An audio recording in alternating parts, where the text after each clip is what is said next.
আসসালামু আলাইকুম রহমতুল্লাহি ওবরকাতুহু। সম্মানিত দর্শক, ত্রয়োদশ জাতীয় সংসদ নির্বাচনে বিএনপির ভূমিধস বিজয় এবং একই নির্বাচনে প্রধান বিরোধী দল হিসেবে জাতীয় পার্টির পরিবর্তে জামাতের ভূমিধস বিজয় রীতিমতো বিস্ময়কর। বিএনপি ২০০-র উপরে সিট পেয়েছে, জামাত প্রায় ৮০টার মতো সিট পেয়েছে।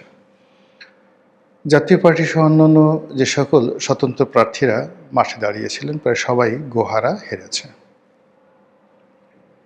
আমরা আওয়ামী লীগকে, যারা খুব বড় একটি রাজনৈতিক দল, শৃঙ্খলাবদ্ধ রাজনৈতিক দল এবং ডেডিকেশন যাদের রয়েছে এই দলের প্রতি, এই সম্পর্কে যারা উচ্চ আশা পোষণ করতাম, আমরা ধারণা করতাম যে শেখ হাসিনার হুকুমের বাইরে, জয়ের হুকুমের বাইরে আওয়ামী লীগের একজন সিঙ্গেল ভোটার ভোট কেন্দ্রে যাবে না।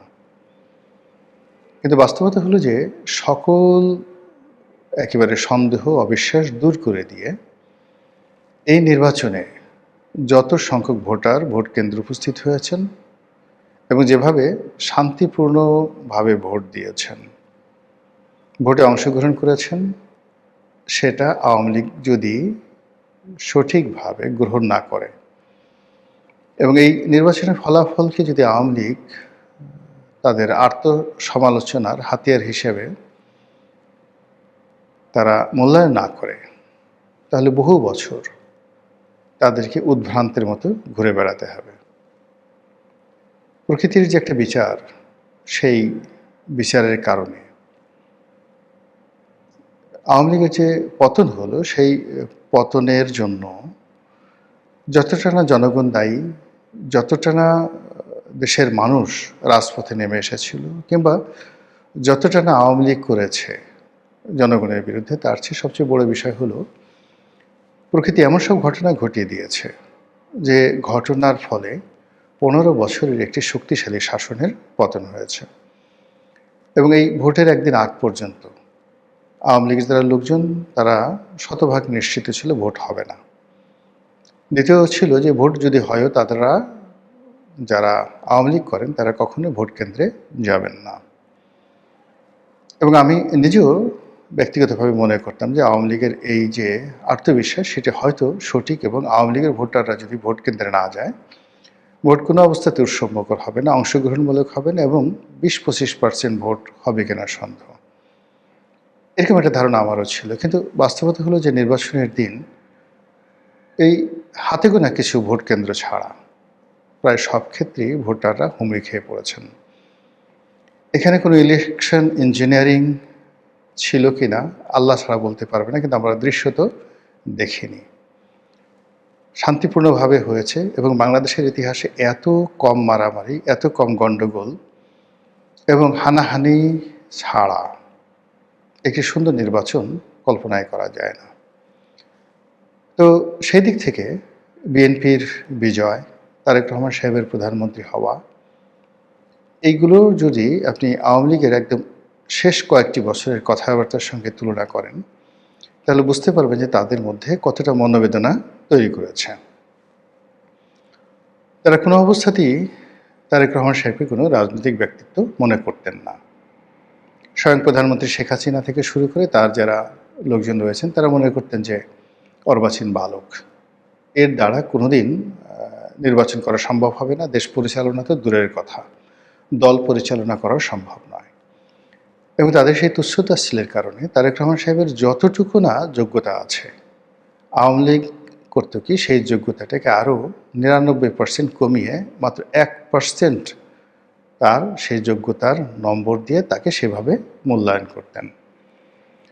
উঠতে বসতে গালাগাল, জিয়াউর রহমানকে গালাগাল, বেগম জিয়াকে গালাগাল। জিয়াউর রহমান পাকিস্তানের চর ছিলেন। তারপর তারেক রহমান সাহেবের হাওয়া ভবন, দুর্নীতি, অনিয়ম, যথেচ্ছার, যা নিয়ে আওয়ামী লীগের লোকজন যেভাবে কথাবার্তা বলেছেন, আপনি ওই সময় সংসদের যে কার্যপ্রণালী বিধি রয়েছেন সেগুলো শুনলেই বুঝতে পারবেন যে ওই সময়টিতে আওয়ামী লীগের নেতৃবৃন্দ, শেখ সেলিম থেকে শুরু করে অন্যান্য সিনিয়র নেতৃবৃন্দ, এমনকি তোফায়েল আহমেদ, আমির হোসেন আমু, মতিয়া চৌধুরী এবং স্বয়ং প্রধানমন্ত্রী শেখ হাসিনা বেগম জিয়া সম্পর্কে, জিয়াউর রহমান সম্পর্কে, তারেক জিয়া সম্পর্কে কী সব কথাবার্তা বলেছেন। বাস্তবতা হলো যে এই প্রকৃতি এরকম একটা, যাকে বলা হয় অধিক্ষেত্র, এখানে সব কর্মেরই সমান প্রতিক্রিয়া রয়েছে। 2001 সন থেকে 2006 সন পর্যন্ত বিএনপি আওয়ামী লীগের সঙ্গে যে কাজগুলো করেছে প্রকৃতি তাদেরকে ফিরিয়ে দিয়েছে। আবার 2009 থেকে 2025 পর্যন্ত আওয়ামী লীগ যে কাজগুলো করেছে বিএনপির প্রতি, সেই কাজের প্রতিদানও প্রকৃতি প্রথমত বিএনপিকে দিয়েছে, দ্বিতীয়ত আওয়ামী লীগকে দিয়েছে। আওয়ামী লীগ এখন কী করবে?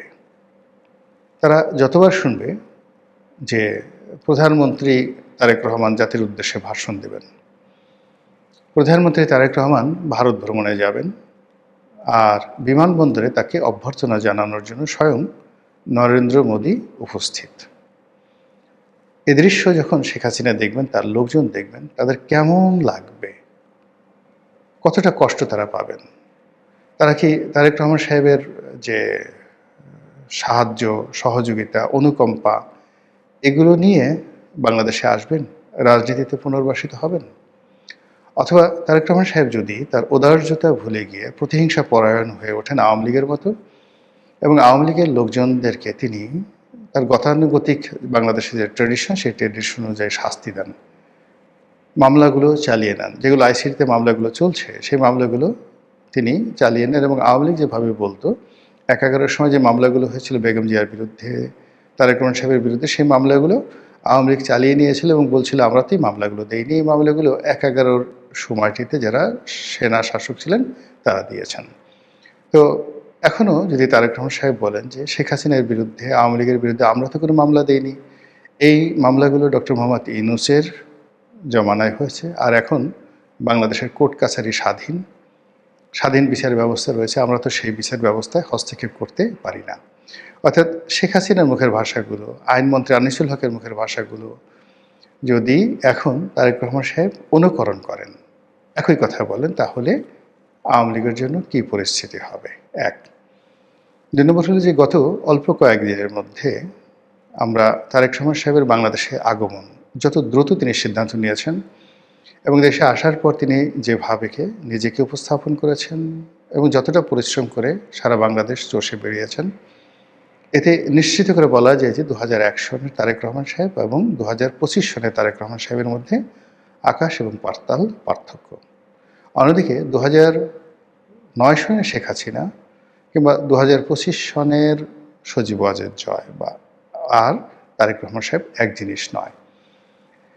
তার সঙ্গে রাষ্ট্রের ক্ষমতা, আন্তর্জাতিক মহলের সাহায্য এবং সহযোগিতা, সব মিলিয়ে আওয়ামী লীগকে তাদের নীতি, আদর্শ, চিন্তা, চেতনা, অঙ্গভঙ্গি, কথাবার্তা, রং ঢং সব কিছু পরিবর্তন করতে হবে। আদারওয়াইজ এই রাজনীতিতে তাদের ফিরে আসাটা সুদূর পরা হতো। ধরুন তারেক রহমান সাহেব তো প্রায় 17 বছর পরে এলেন।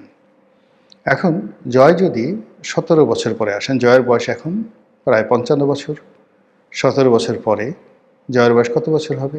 65, 70, 72 বছর বয়স। 17 বছর পর শেখ হাসিনা কতদিন থাকবেন? আল্লাহ তো ন্যায় বিচারক। তিনি বিএনপিকে যে কর্মের জন্য 17 বছর শাস্তি দিয়েছেন, আর আওয়ামী লীগকে সেই কর্মের জন্য যদি কম করে হইলেও 17 বছর বা 20 বছর সাজা দেন, তাহলে এখন যারা আছেন তারা কোথায় থাকবেন, কি বলবেন, কি করবেন ইত্যাদি অনেকগুলো বিষয়।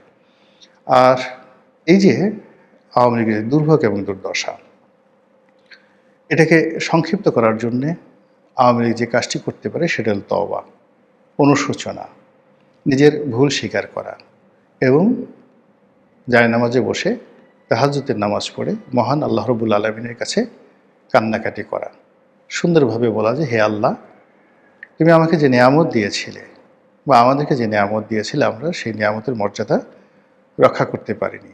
আমরা সম্মানিত মানুষকে বেইজ্জতি করেছি, আর অসম্মানিত এবং বাজে লোকদেরকে সম্মানের চেয়ারে বসিয়েছি।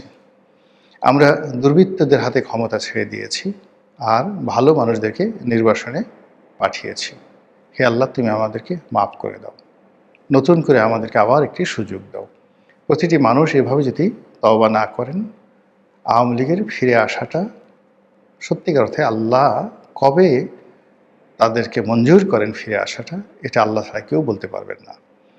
অন্যদিকে বিএনপির যারা কর্তা ব্যক্তি, এই ভূমিধস বিজয়ে তারা যদি উদ্বেলিত হয়ে যান, তারা যদি আওয়ামী লীগের মতোই আচরণ করেন এবং তারা যদি ক্ষমাকে উদার্য হিসেবে না নেন এবং একটি বাংলাদেশ বিনির্মাণে যে সকল প্রকার সাহায্য এবং সহযোগিতা দরকার, এই উদার মনোভাব যদি পোষণ না করেন, তাহলে আল্লাহ ১৭ বছর পরে তাদেরকে যে নিয়ামত দিয়েছে, এই নিয়ামত নিয়ে নিতে বা ছিনিয়ে নিতে আল্লাহর ১৭ সেকেন্ড সময় লাগবে না।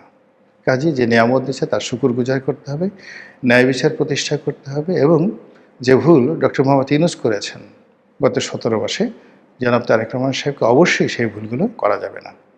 আল্লাহ আমাদের সবাইকে হেদায়েত দান করুন, হেফাজত করুন। আসসালামু আলাইকুম রহমতুল্লাহি ওয়া বারাকাতুহু।